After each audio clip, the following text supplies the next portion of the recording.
guys, it's been Rakin Khan and this is part 3 of vlog 16. So সকাল সকাল নাস্তা করে দেখলাম আজকে বৃষ্টি হচ্ছে। বৃষ্টির দিনে আরো ভালো লাগতো যদি আমরা খিচুড়ি খেতাম।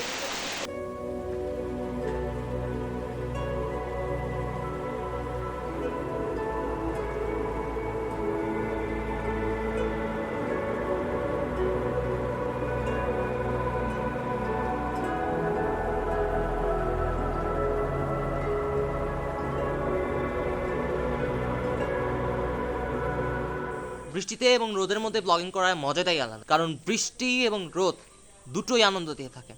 সো ইনশাল্লাহ চলমান ব্লগিংটাকে কন্টিনিউ করব, তবে পার্ট 3-তে। সো দেখা হচ্ছে পার্ট 3-তে।